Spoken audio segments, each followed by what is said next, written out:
Okay, hello guys. Good evening, good morning from here, and happy new month to you guys. So, I want to share a rate analysis again on a post I posted on my Facebook page, talking about the directional barriers on Nasdaq, and this is right here. This is right here on my Facebook page. I posted a video to give you a breakdown analysis, and I will share the description. I will share the link on my description. Okay, so after you watch the video, you can go to the description link and click the Facebook link, and you'll be directed to this video where I gave a breakdown analysis. Okay, so I share the bullish directional barriers on Nasdaq, and I would like you guys to follow my Facebook page because I always draw up directional barriers right there on my Facebook page once in a while, at every week, first day of the week, which is Mondays. I always, most of the time, whenever I see directional barriers, I share a breakdown analysis of what I'm looking at on my Facebook page. So you can follow me, and yeah. So this I like to share the setup, and this is how it played out right here. So let's quickly go to the chart, and I will give a breakdown analysis to explain it. Alright, so this is Nasdaq. This is Nasdaq currently, and I will start the breakdown analysis again. Okay, so if you go to the analysis, I started analysis from my daily time frame. So let me go to the weekly time frame. Alright, daily time frame it is. So I explained that I was on my daily time frame, and I gave a breakdown analysis right here that from this point we have been on a bullish structure on Nasdaq. So you can actually see we have this high, we have this low, we traded higher, did not break structure, we traded lower into an area of demand and bought from there, giving us a break of structure and a higher high. We traded downwards into imbalance, traded higher again, we have a failure swing high, so that gave us a structural shift in market structure, and price traded lower, giving us a change of character, violating the demand right here, because if you're on the lower time frame, you will see this as you will see a bullish order block right there, but it is not going to be valid for the reasons that it did not break structure of your external high. So the external high liquidity has been protected, and we finally see a structural break, giving us a change of character and a break of market structure, right? So price put back, and it traded back into the fair value gap that was left behind, balancing the sell side imbalance with the buy orders. Now price trade backwards to a buy side imbalance, sell side inefficiency, and trying to balance these buy orders with sell orders for the intention that price will likely go higher. But then after balancing the buy side, it traded higher and gave us a failure swing, and finally trade lower to give us a structural break right here, and we finally have an external low, a weak low got broken right here, and printing us a draw to liquidity, right? Now price trade backwards into the fair value gap that was left behind that violated this buy side imbalance, and this two bullish candle is our bearish order block, and it traded lower. And right here I explained that, remember, whenever there is a structural break from a ranging market that has support and resistance, we are not referring to that as a structural break because it is not a bullish trend. It doesn't have a trend, all right? It is just a ranging market in a consolidation, building up liquidity, known as the buy side liquidity, which is area of resistance, or the sell side liquidity, which is an area of support.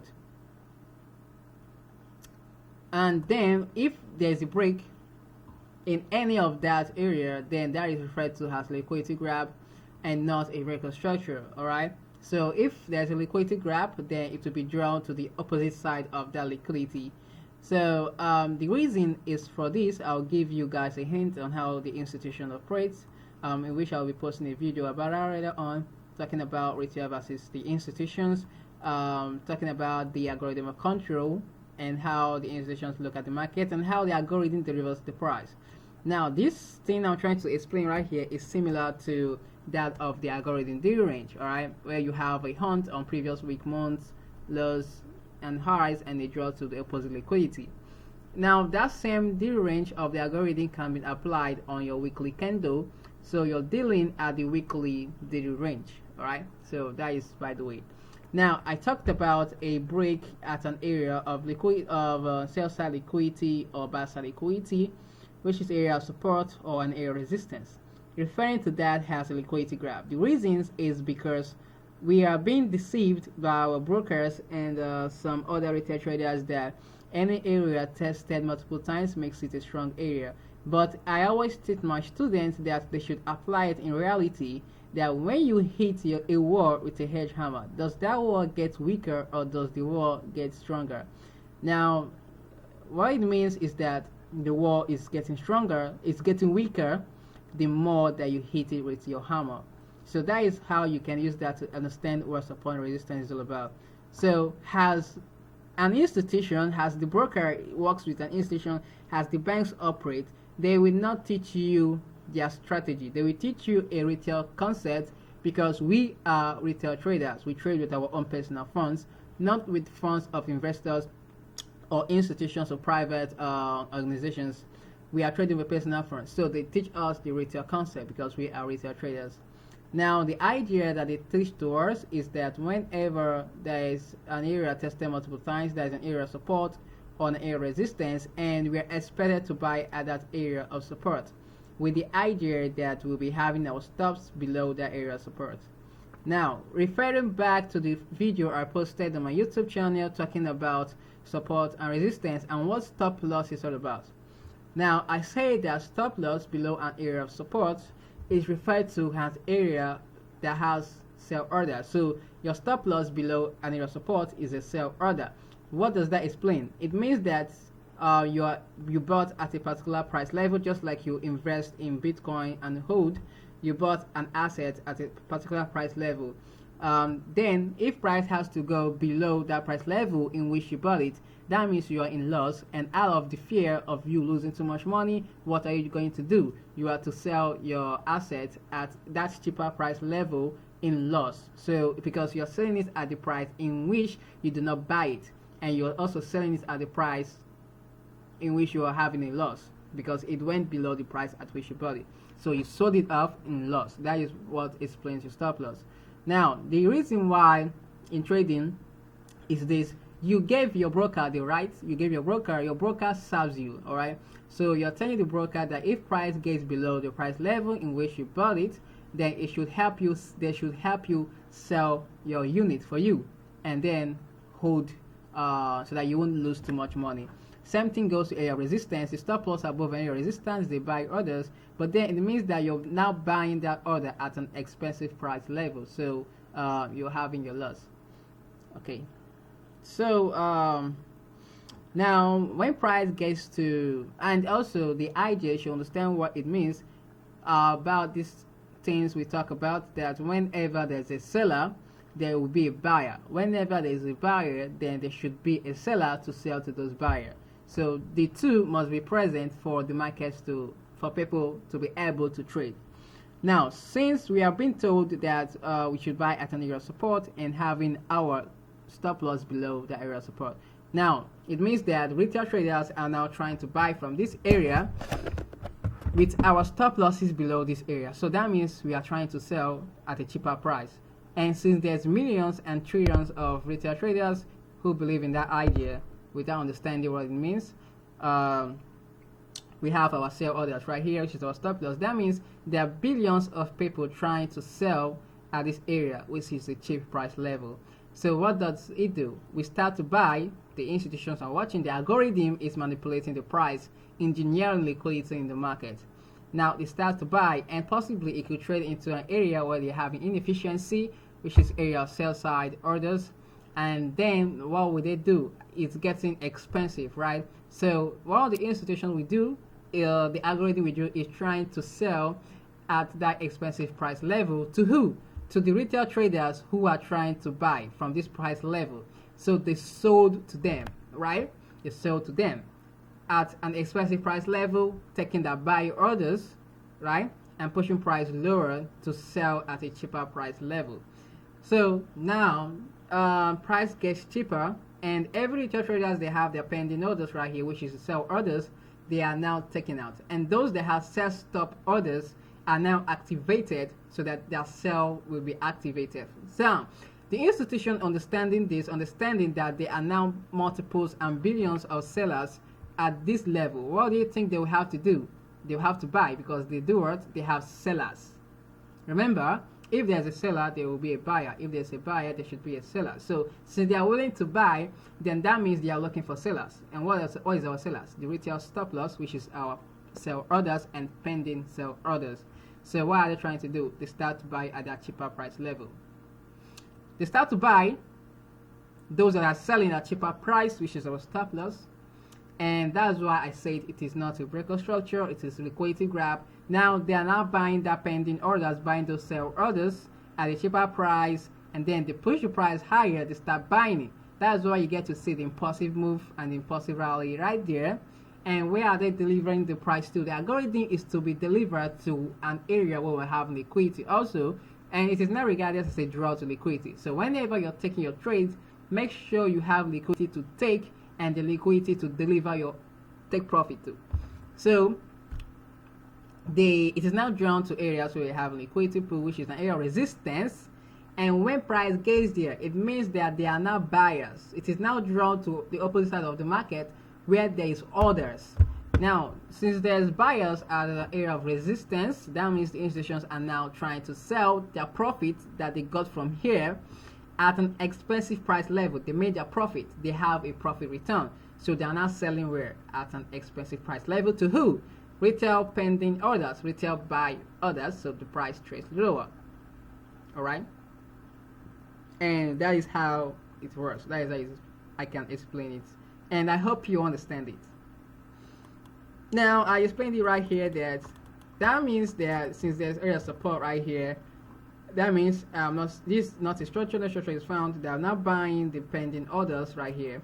And also, I made idea of this one here. Also, you actually see that it also brought retail stop losses from that area of support.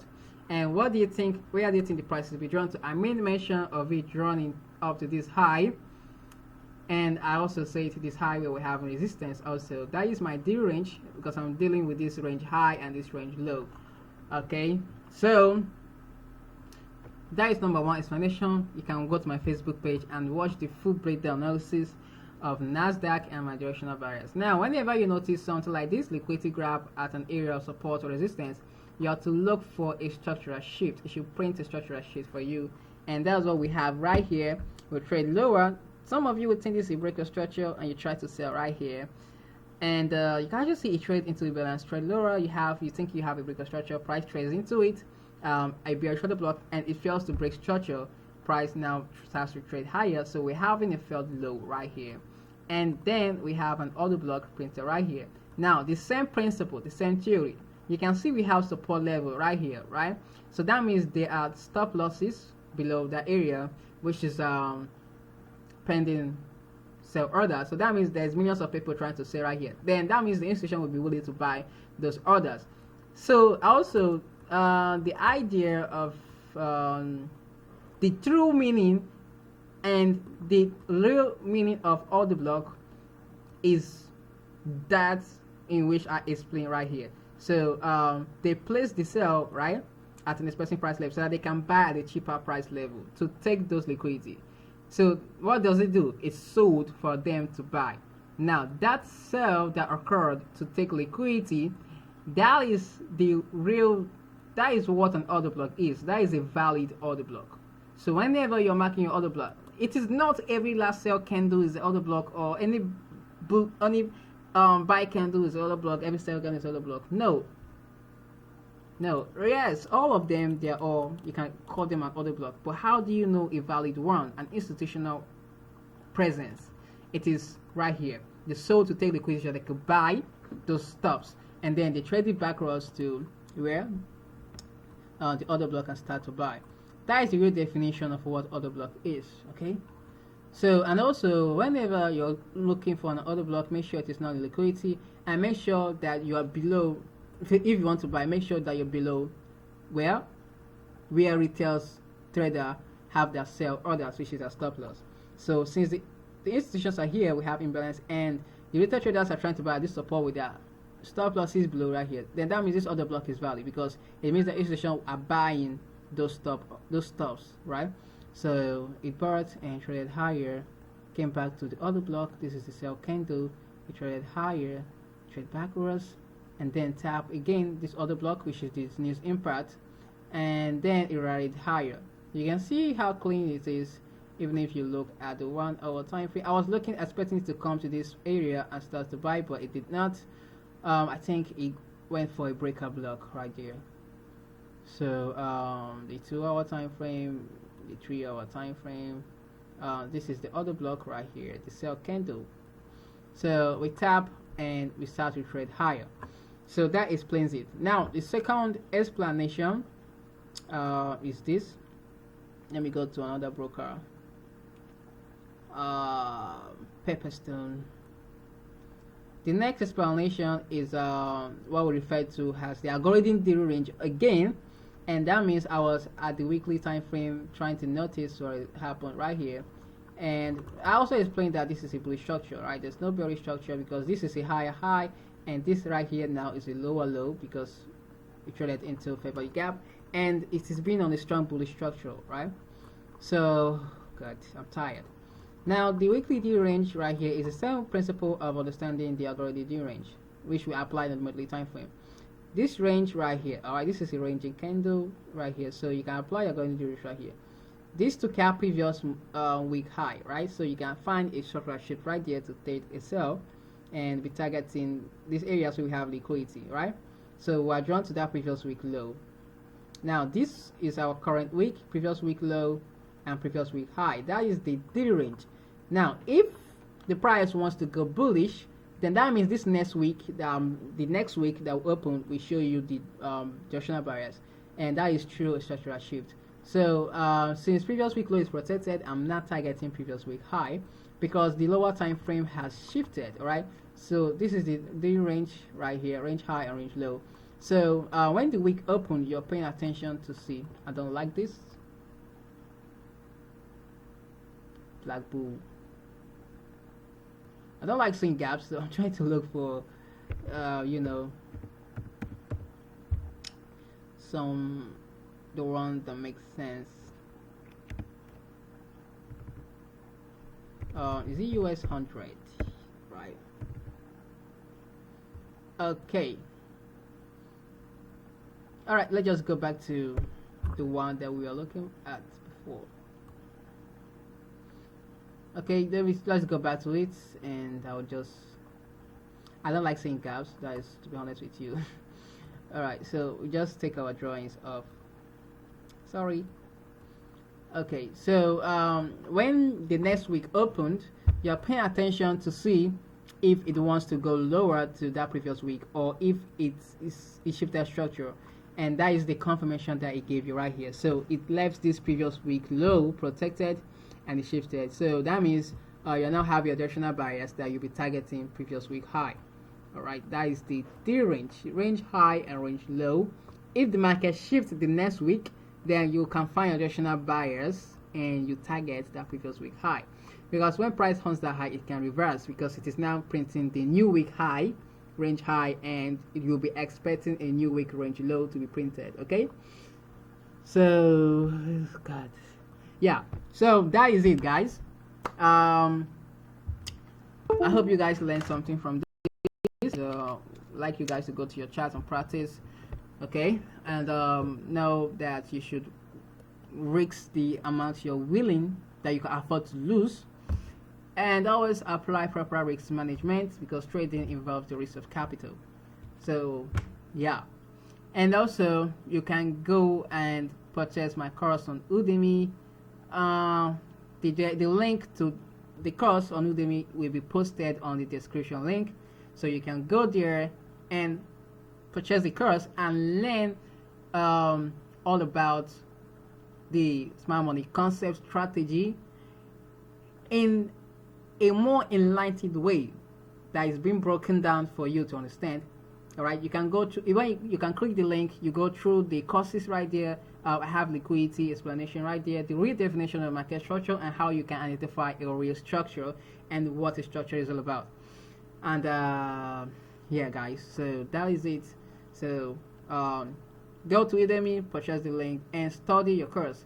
And then Also, you contact me on my Facebook page. Also, follow the link. I'll post the link to my Facebook page. Also, you can go there and follow me and then message me, and you can now have a session with me. All right, whenever, because I'm always available to answer your questions. I'm always available to have meetings with you and do a session with you. I am free. I don't have a job. Okay, I don't work for anybody. This is what I do for a living. So, yeah, financial freedom. So stay safe and be safe trading. Bye.